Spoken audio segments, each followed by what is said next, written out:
One. I said one. How do you? You?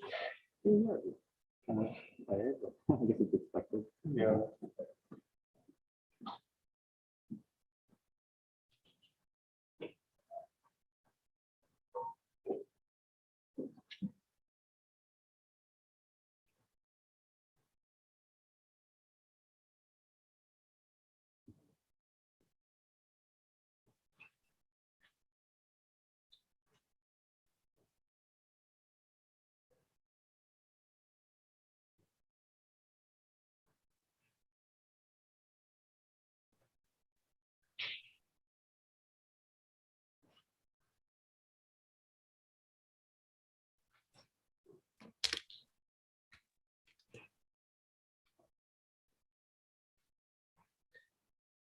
William, can you hear me okay? Yeah, it's clear. Great.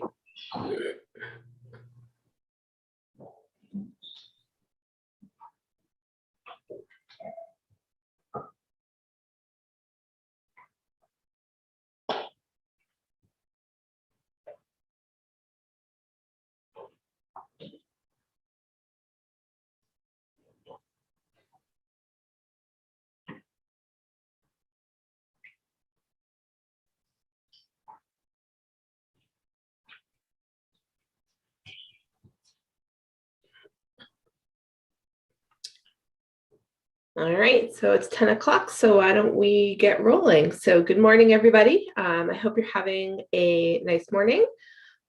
Just a couple quick reminders. There's going to be a Chapter 5 review later this afternoon, as well as on Monday, as I outlined in the email that I had sent, and the links are also posted in Moodle. So if you're interested in that, you can drop into that Zoom and check it out with William. I will also, after Monday's session, post a recording probably Tuesday morning of the session if you're unable to attend. So besides that, we're sort of rolling forward. Just as a reminder, I sent an email out with the link to 5.4, which is just about units. You'll need to watch that before Sunday's quiz. It's a pretty brief lecture overall. It just talks about how do we figure out what the units are, and then a couple examples using that. But for today, we're working on 5.3, which looks at area in relation to the definite integral. And so we started that very briefly last time. And so we will pick up where we sort of left off. We'll do a quick recap and then keep going from there. So I'm going to switch over to the .cam. And then I'm going to just turn off my video for bandwidth. There we go. Okay.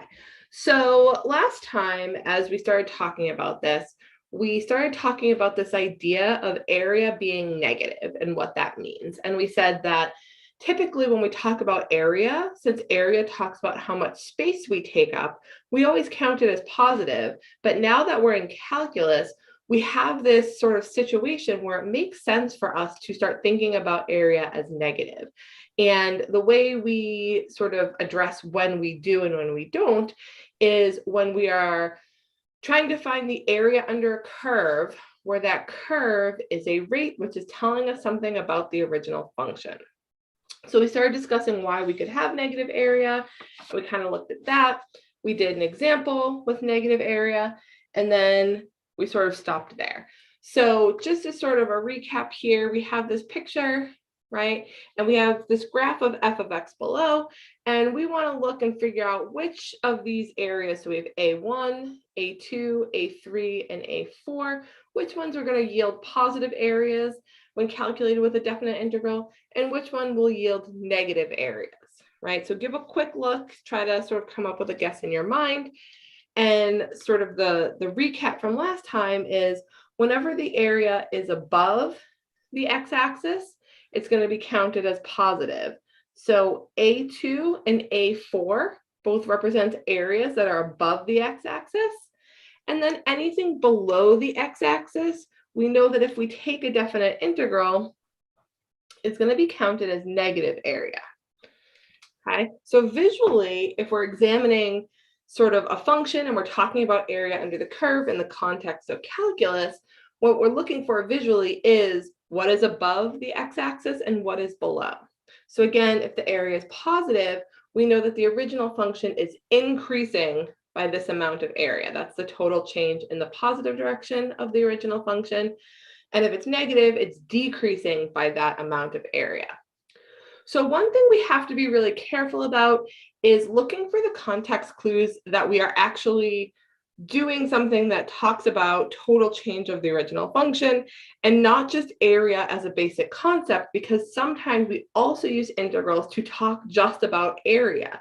And so we have to look at the wording of that so we understand when we are allowed to count negative area and when we don't want to use negative area. So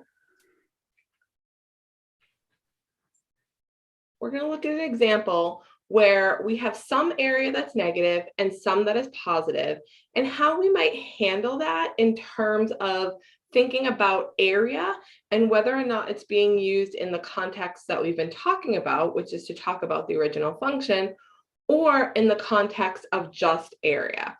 So we're going to do this through an example.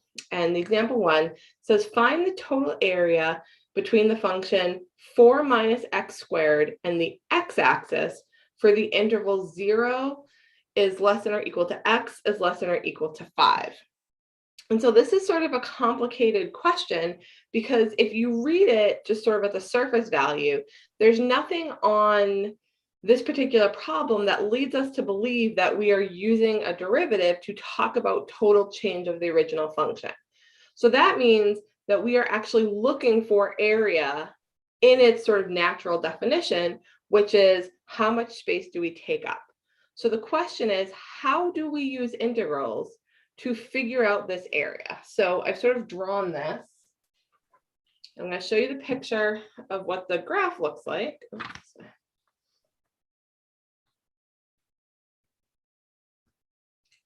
And I want you to think about how we might find this total area if we were indeed just talking about area like we did in geometry. How much space is it taking up? How can we use definite integrals to measure this amount of space? So this is the function, right? This is 4 minus x squared. We're interested in 0 to 5. The red part is the shaded area we're interested in. So how do we answer this question? Okay, so I want you to take 2 minutes, see if you can work out a good way to talk about this area, and then we'll go through it together.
Okay, take about 30 more seconds.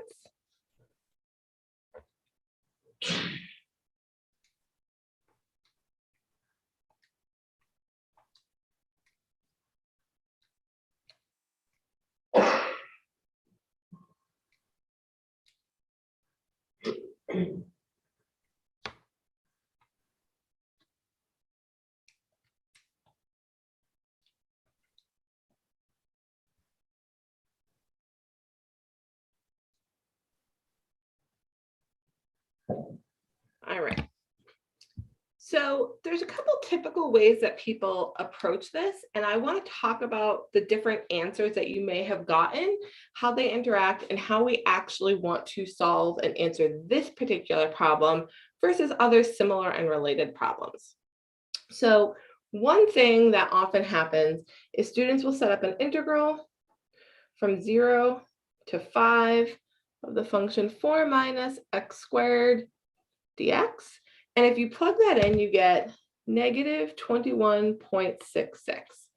And so this is sort of a normal first approach, but this particular number is representing the total change of the original function, right? Which is not quite what we're asking here. We're asking for the area that's here in this first red part and the area that's here in the second red part.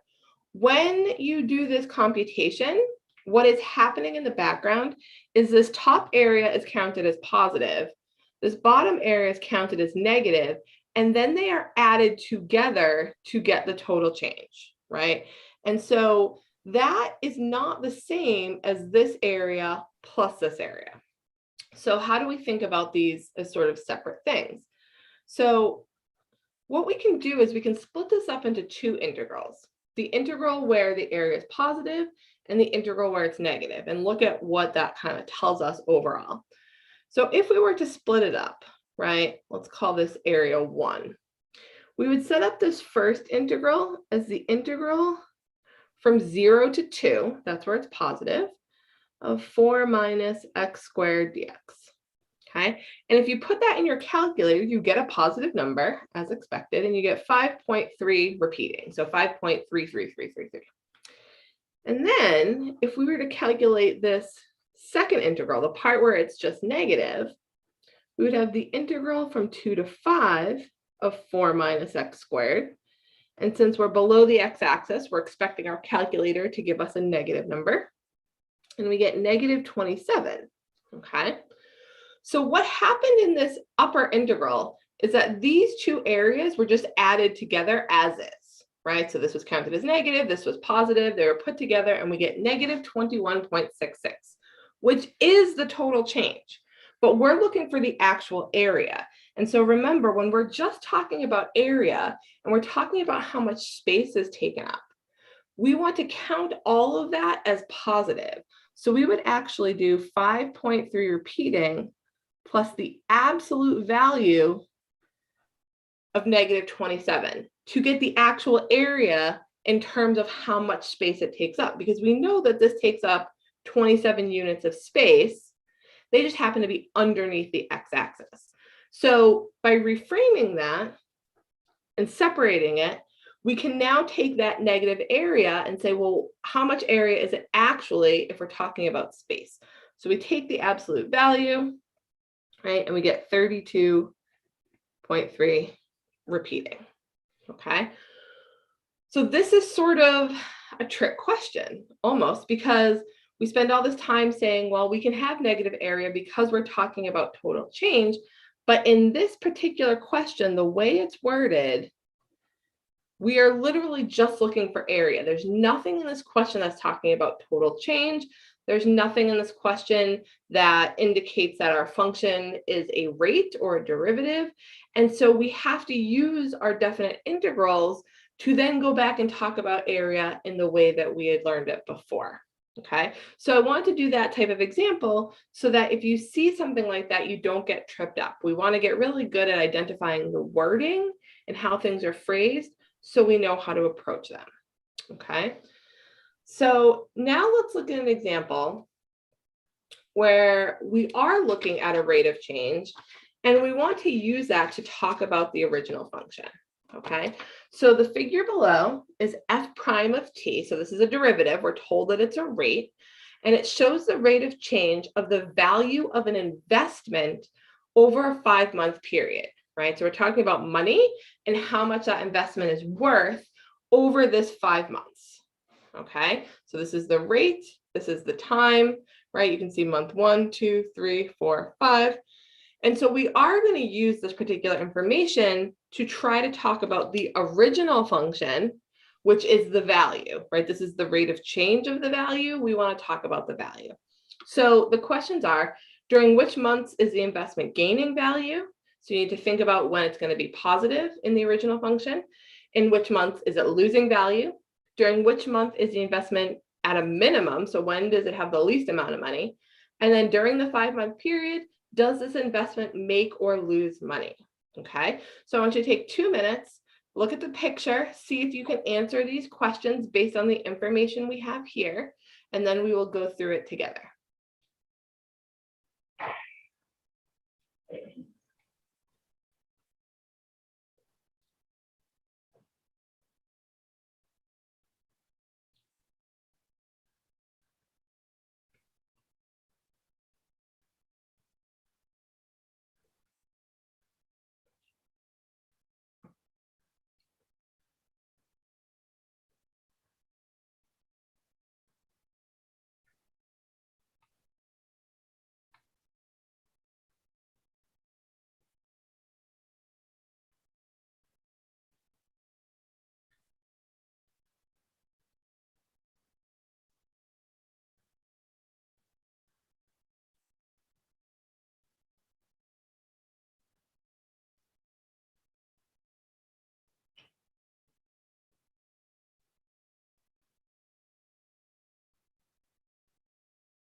Okay, take about 30 more seconds.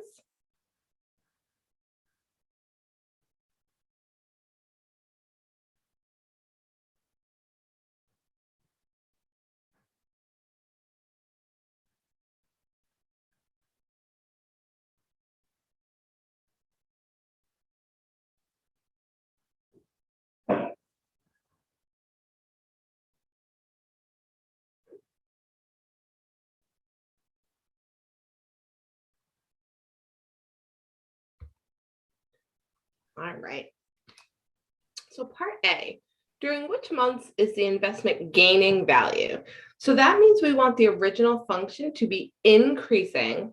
And so we want the change to be positive. And we know that the change will be positive when our function is above the x-axis. So here, from month 3 to month 5, we see that our function is positive. It's above the x-axis.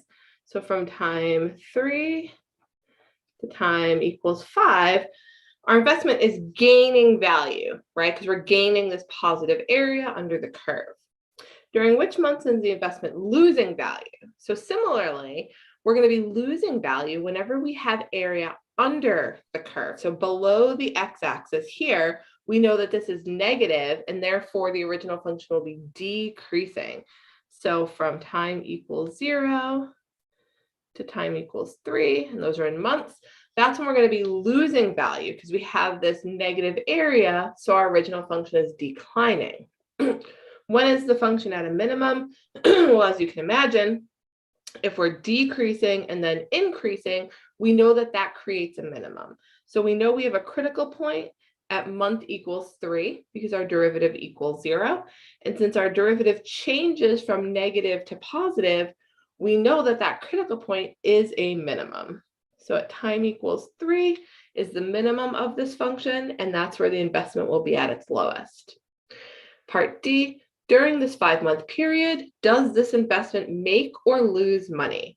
So during the time period 0 to 5, we need to look and determine if there's more area above the x-axis or below the x-axis.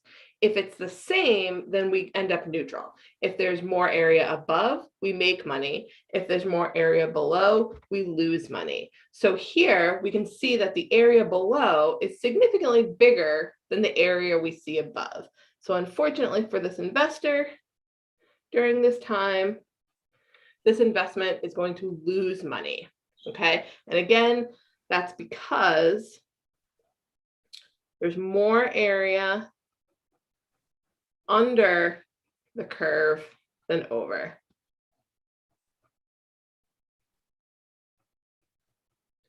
Okay, so if we're trying to determine the overall impact, we're weighing the amount of area above versus the amount of area below.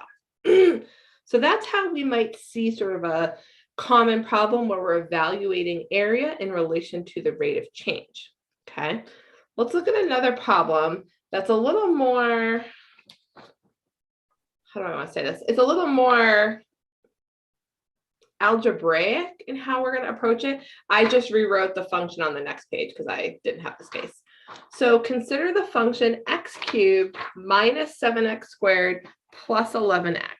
Okay, so this is a function, and we're going to look at a whole bunch of parts of this function and see what we can figure out. So what we want to do is we want to graph this function from 0 to 4. Okay, so that's the first step. You can do that on your calculator if you have a graphing calculator, or you can do it on your phone if you have a phone or a laptop on like Desmos or WorldForm Alpha. And the question is, for which x value or values does this function cross through the x-axis? So when does it go through the axis? Okay, in between 0 and 4. Part B, we want to consider the area now that is above the x-axis. So we'll need the picture to determine where we're above and where we're below. And we want to set up an integral to represent the area above the x-axis and then calculate that positive area. Then we want to figure out which area is below the x-axis. Again, we're going to set up an integral to represent the area below the x-axis and calculate that area. Once we have the area above and below, we're going to use those to answer part D and E.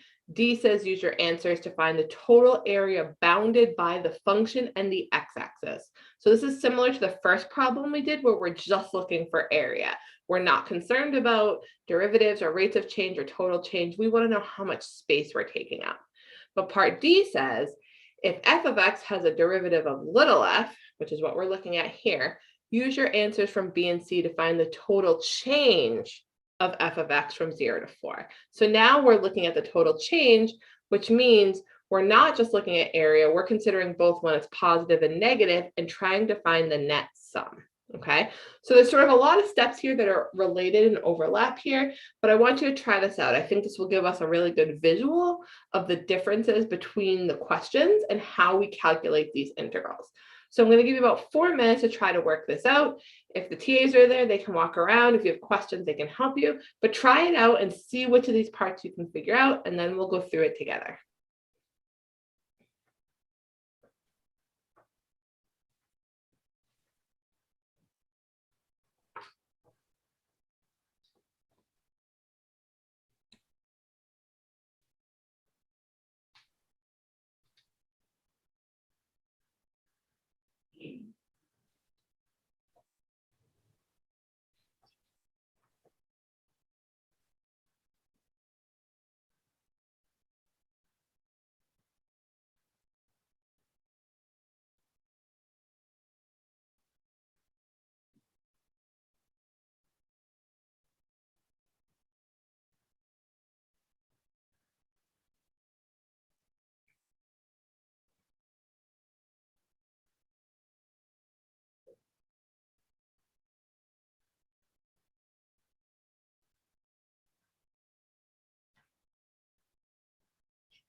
Okay, take about 30 more seconds.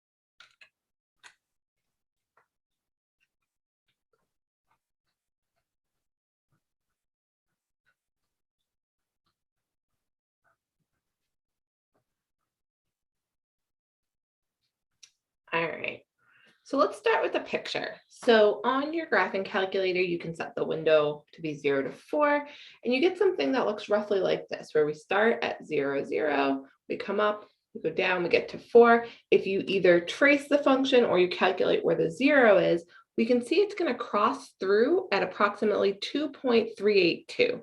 I rounded to 3 decimal places. It does have a couple more decimals after that. So for part A, this is the picture that we are trying to get to and look at so that we have a sense of how we can answer the other questions. So part B says, consider the area that is above the x-axis. So if we're considering the area that's above, which we know is going to be positive, we're talking about this area here, okay? So between 0 and 2.382, we have this area that is positive. We want to set up and calculate the integral that will give us this particular area. So when we set up our integral, we're going to set up an integral from 0 to 2.382 of our function. And so if we do that, we are going to get that this positive area is 7.719, right? So when you plug this into the calculator, using the bounds where we're positive, this area is 7.719, okay? So part C asks to consider the area that's below the x-axis now. So now we're considering everything that's underneath. So from 2.382 until 4, we see the area that is below. And we want to calculate that integral so that we can find the area that is going to be negative from computing a definite integral. So if we do that, again, we set up our integral from 2.382 until 4. We have our function, and we get negative 5.053.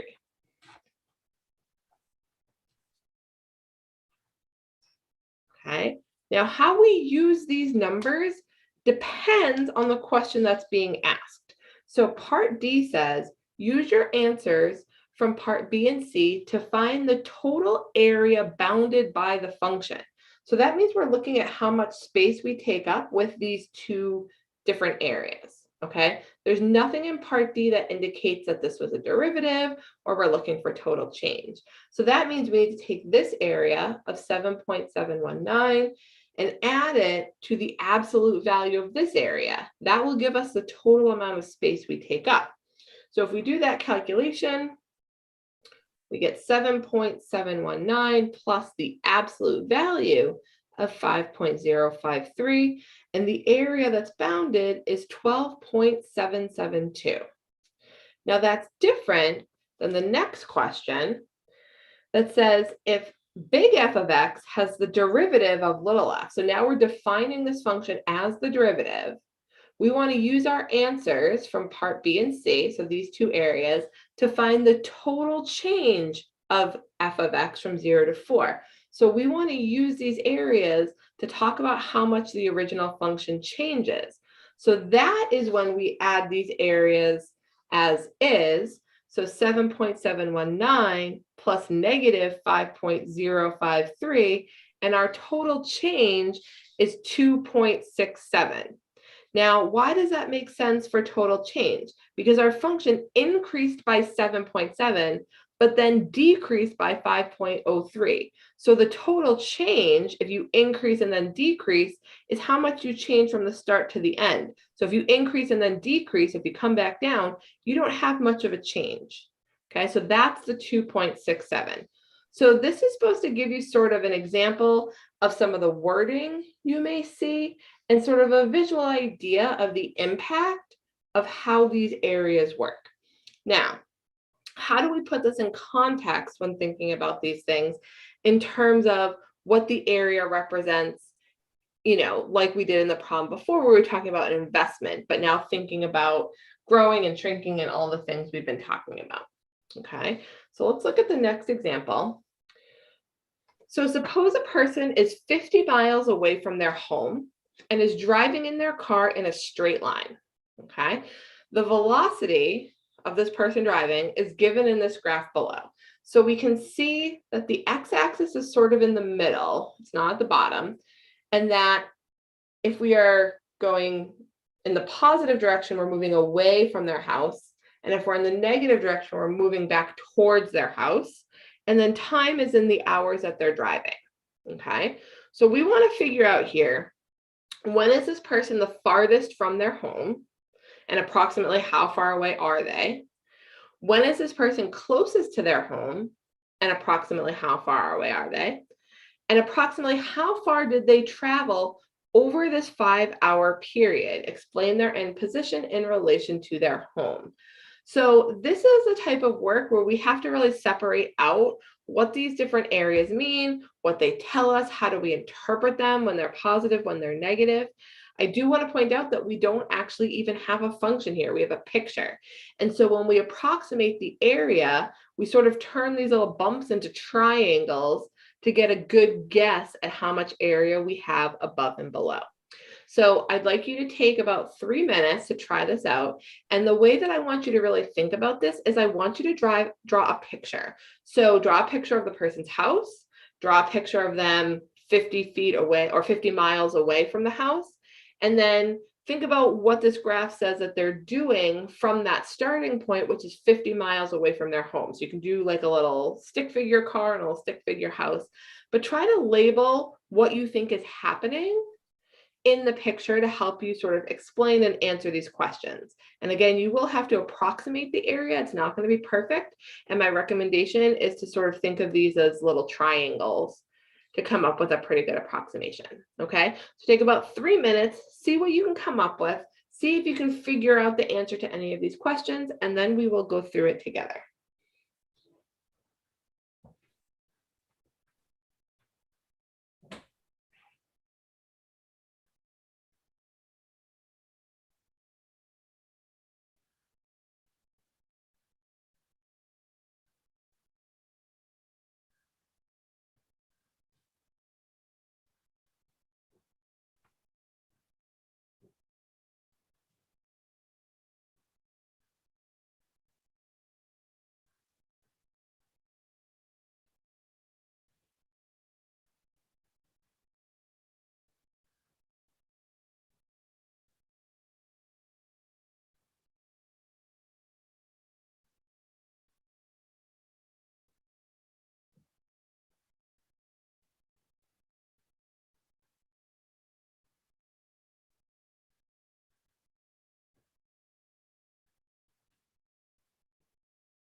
Okay, take about 30 more seconds.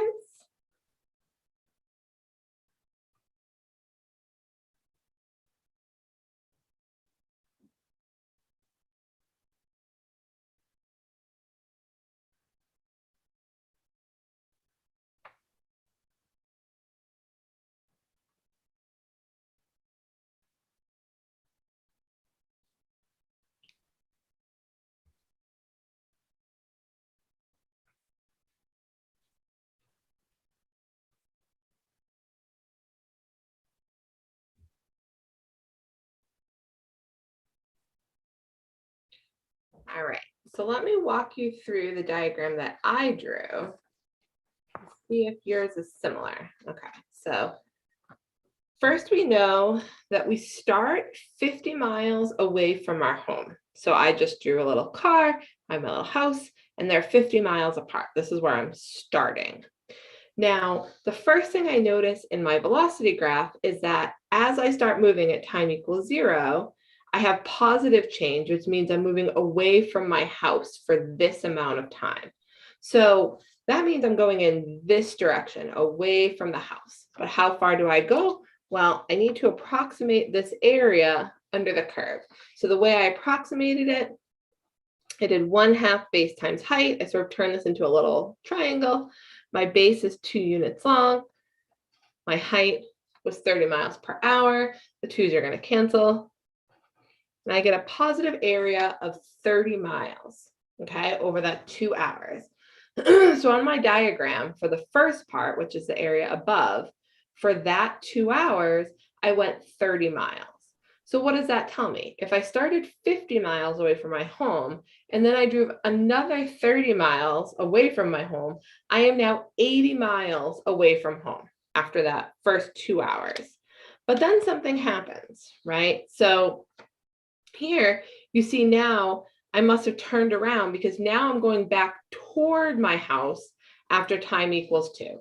So here you can see that starting at this 80 miles from home mark, I'm now going in this direction towards my house, right? How far do I go back in that direction? Well, again, I want to approximate the area under the curve. So here, when I'm thinking about this area, again, I just use a triangle to approximate it. That seems like the easiest to me. The base would be 3 from 2 to 5.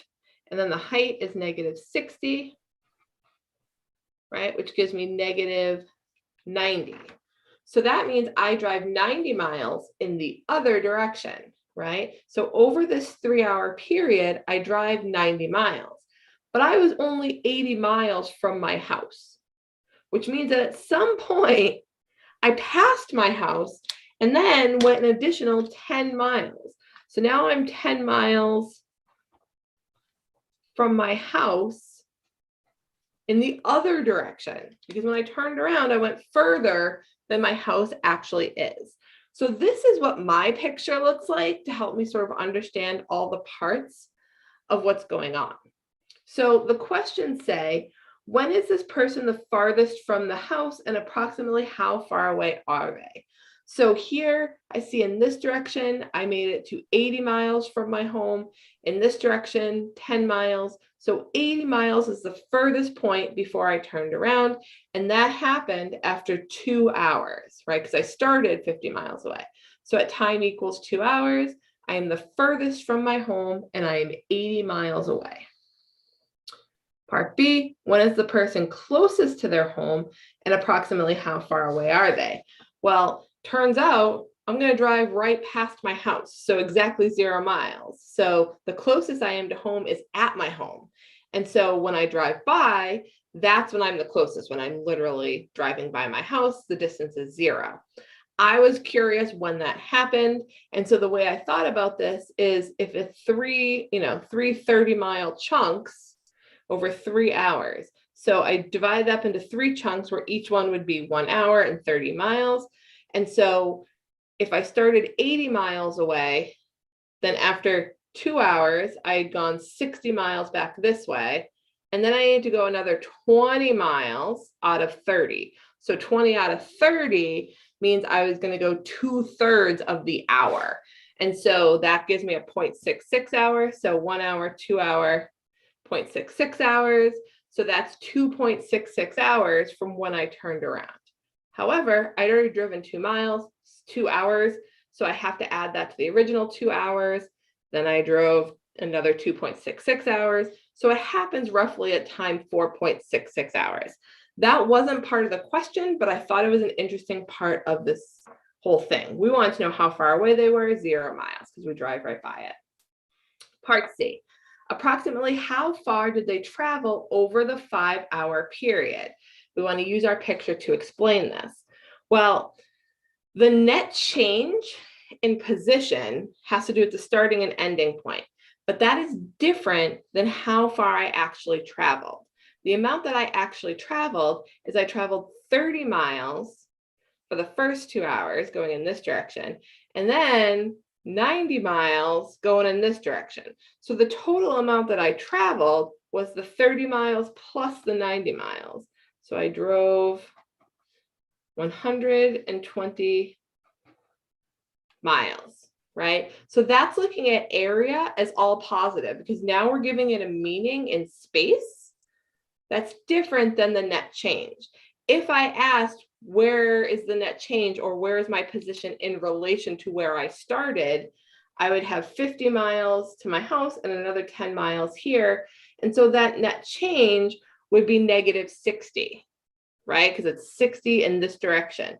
But that doesn't account for the part where I went up and then back. And so when we answer this question, it's 120 miles, because we want to know how far did they travel over the 5-hour period. So that's the total distances in every leg, both positive and negative, but we count them as positive to talk about that distance, okay? And then the end position in the relation to their house. So we know that we started 50 miles away from home, but our ultimate ending position is 10 miles outside of the home in the other direction, okay? So your picture may look a little different than mine. You may have gone up and down. You may have started this way away, but the idea is that you should have some representation of where you're going, and you've calculated some of these distances using the area, okay? This is not completely intuitive, so that's why we're sort of going through it together. So when you see similar problems, you know how to think about setting these up to think about how things change, right? So drawing a picture is always really helpful, right? So now that we've talked about positive and negative areas, the last piece of this big puzzle is, how do we talk about area between curves? So what we know is how to find the area between a function and the axis, but what if we want to find the area between two functions, right?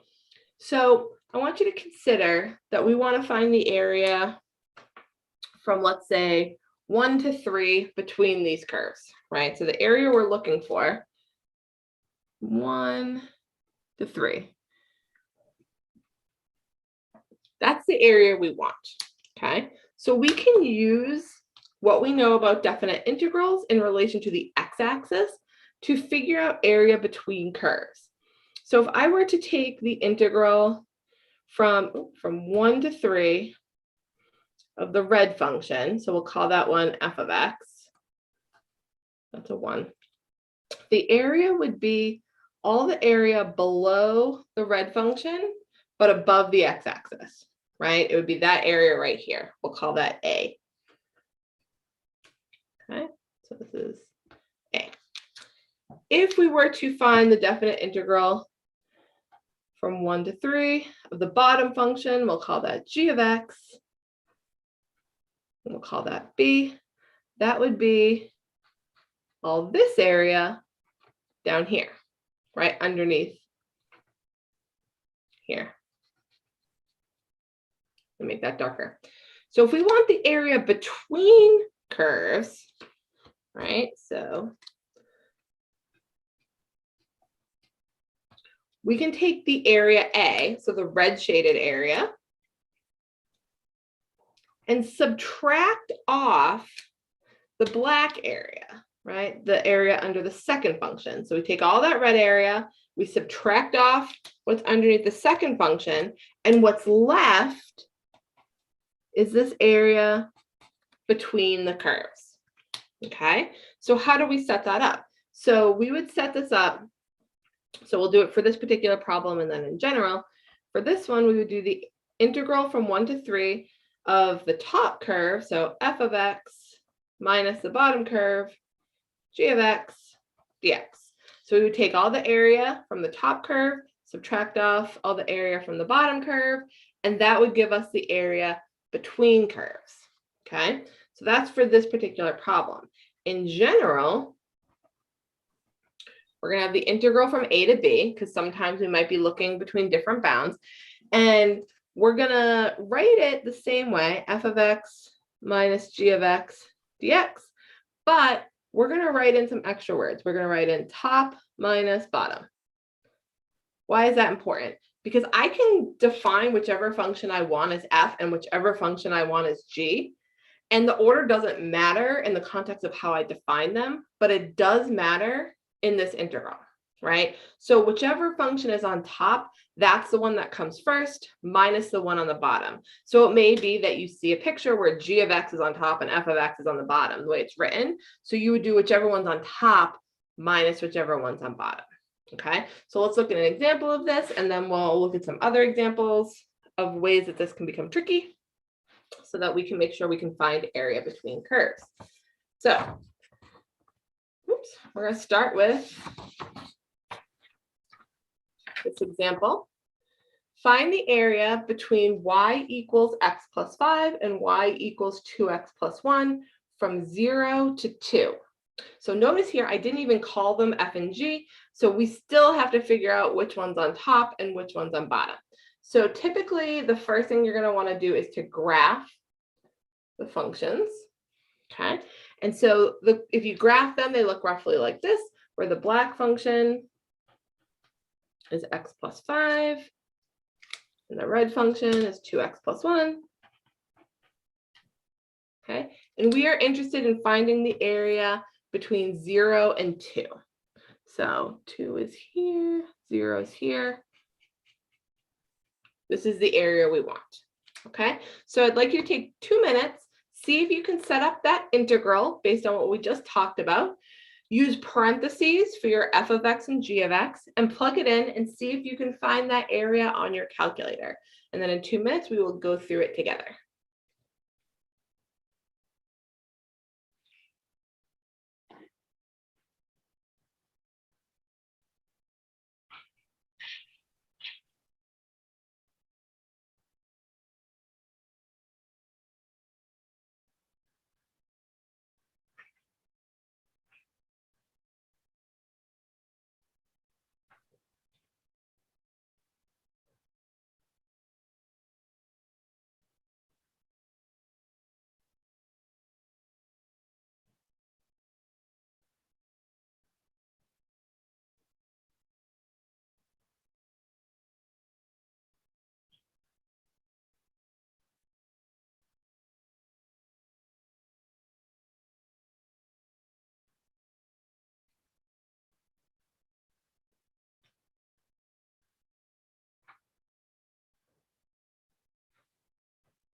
Okay, take about 30 more seconds.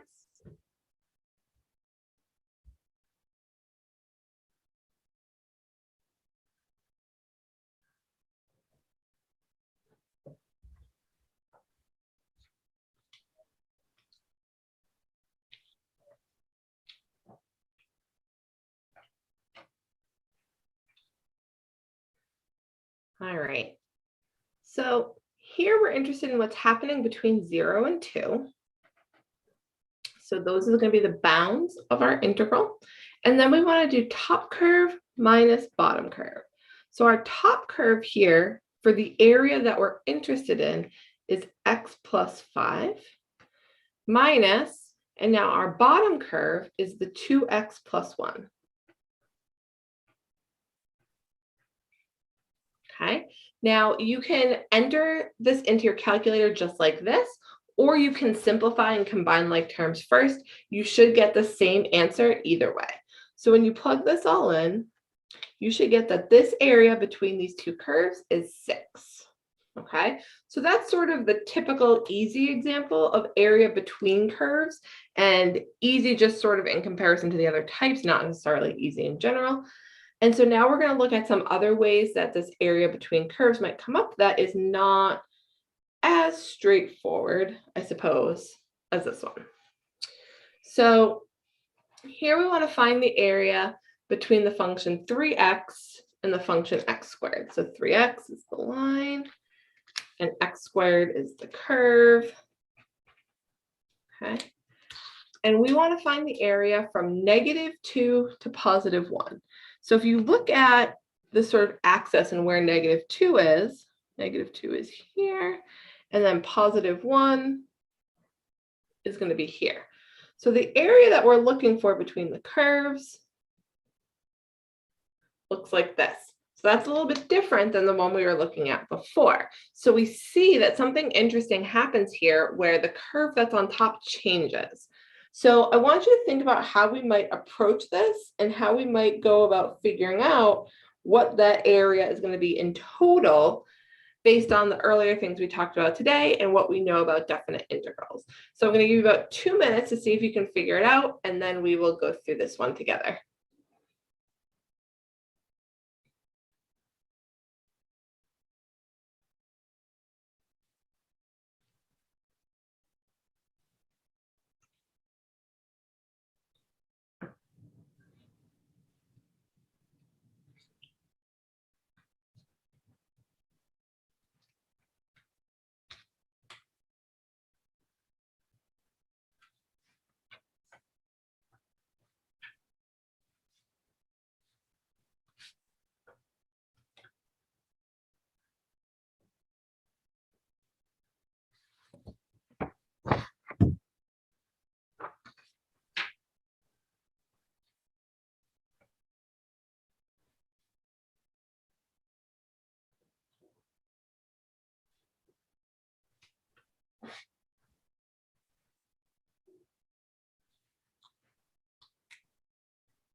Okay, take about 30 more seconds.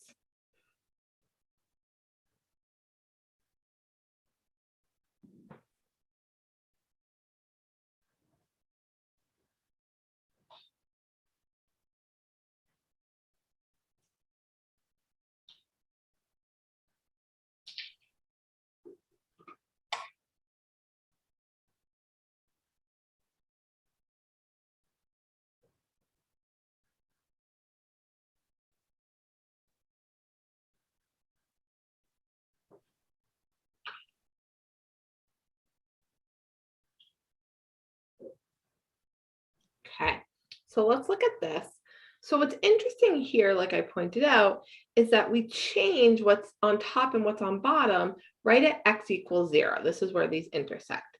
So maybe you figured this out, but if not, what we need to do is we need to split this up into two integrals, right? So for the first one, we're looking at what happens from -2 to 0.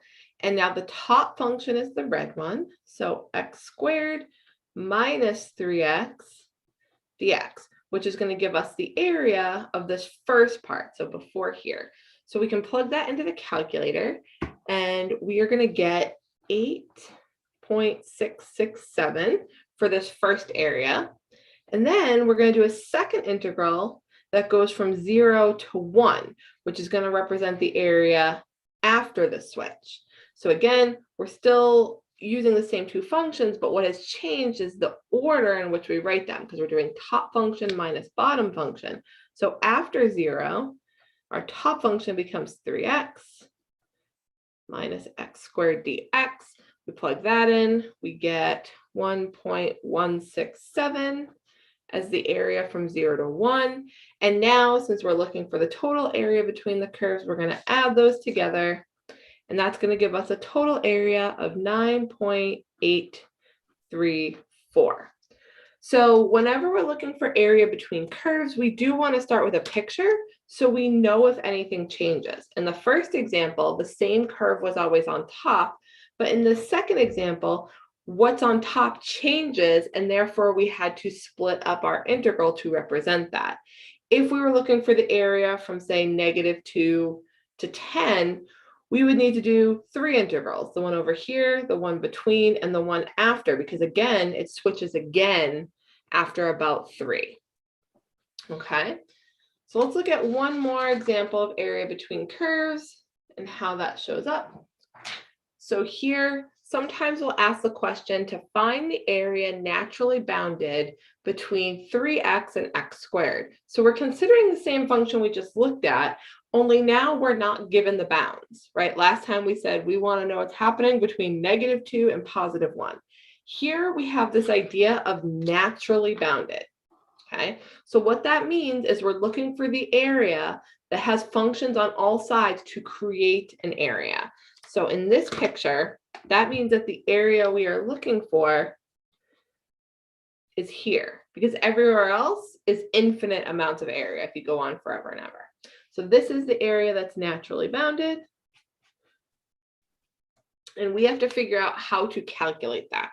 So that's sort of our next task. So here we have the function 3x and the function x squared. I'm going to give you about 2 minutes to see if you can figure out how do we determine the bounds for this integral and how do we set it up and calculate that area. Okay, so take about 2 minutes and then we'll go through it together.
Okay, take about 30 more seconds.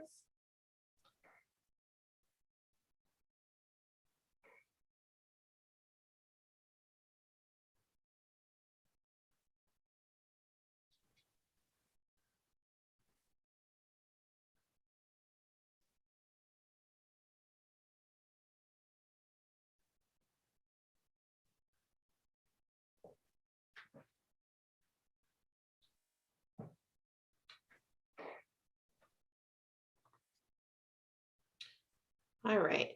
So the first thing that we need to do is figure out where these functions intersect, because that's going to give us the bounds for our bounded area.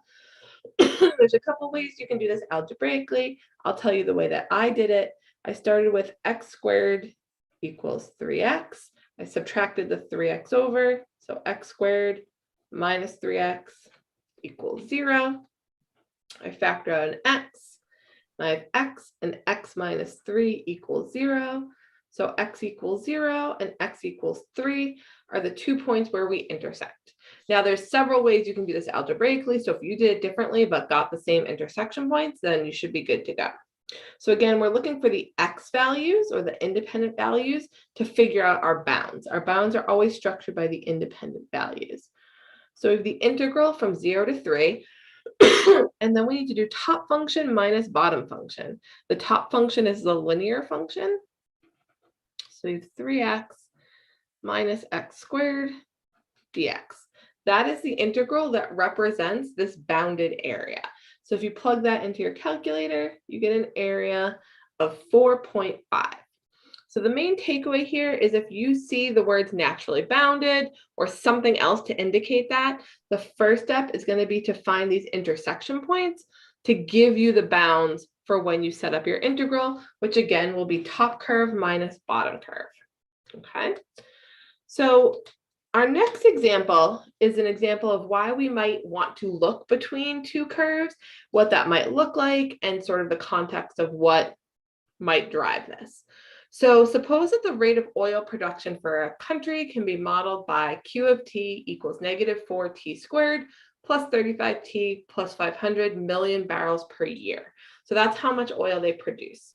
Where time is in years since 2000, from 2000 to 2009, the country exported oil to the United States at a rate of R of T equals -2.5 T squared plus 20T plus 250 million barrels per year. So we have two different rates, the rate of production and the rate that we export or that is exported.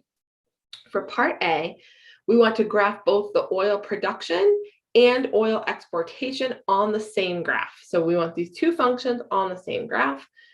If the rate of production and the rate of exportation continue at the same rate, do you expect demand of exportation to exceed production? So we need to look at the graphs and figure out which one's going to be higher when we look later in time. Okay, for part C, find the area between Q of T and R of T from 2001 to 2009, and what does this represent? Okay, so we're looking for the area between the curves. We're going to calculate that, and we're going to try to determine what that actually tells us in terms of oil production. Okay, so I'd like you to take about 3 minutes, see what you can figure out in terms of these questions. Again, you want to start by graphing both of these on the same axes, and then we will go through it together.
take about 30 more seconds.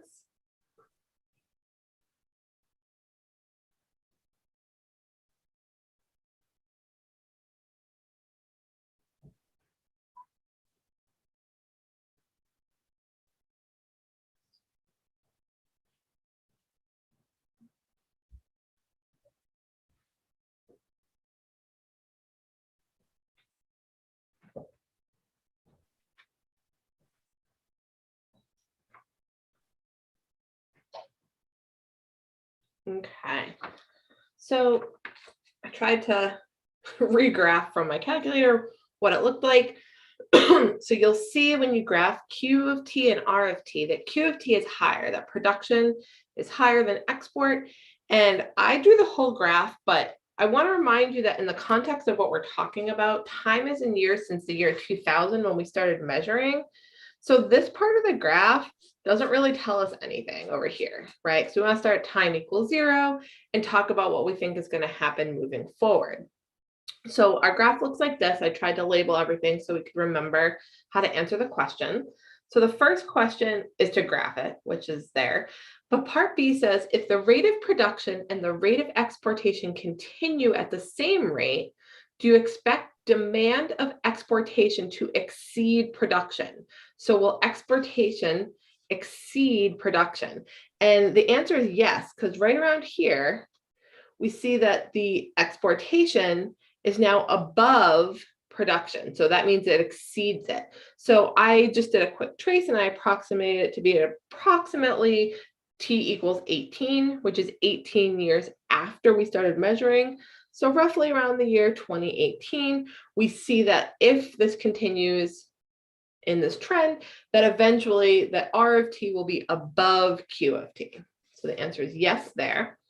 And then part C says, find the area between Q of T and R of T from 2001 to 2009. What does that represent? So the area that we're looking for, so 2001 is roughly here, 2009 is here. So we're looking for the area between the curves, right? So when we set up our integral, it's important that we remember that we're going to do the Q of T function minus the R of T function. So here, our time is between T equals 1 and T equals 9, because T is the number of years since 2000. We have Q of T minus R of T. I would definitely recommend using parentheses around each function so that you don't miss any of the terms. And when we plug this all into our calculator, I got 2,236. But I have to remember what we're talking about. We're talking about millions of barrels of oil, right? That's a part of the units that were in the setup. So 222,236 million barrels is what this area represents. But what does that tell us, right? So that tells us how much excess oil we have, right? Because we had all of this oil, we exported the amount of oil underneath R, right? So the amount that's in blue, the amount between the curves, is how much that this country has left after they've exported it. So it's the excess or the extra or the amount that they have to keep themselves, something of that sort, okay? So in this context, that's what that area is going to represent. Okay, so that is an example of how we might find area between curves, why we might want to use it in modeling, and where it may come up as useful for us in sort of a practical way. Okay, so that's our last example for today. So we will stop there. Again, please make sure you watch the units video before you take the quiz. I will put this picture back up in case you want to reference it. Otherwise, I hope you guys all have a nice weekend, and I will see you guys all on Tuesday for our very last class together.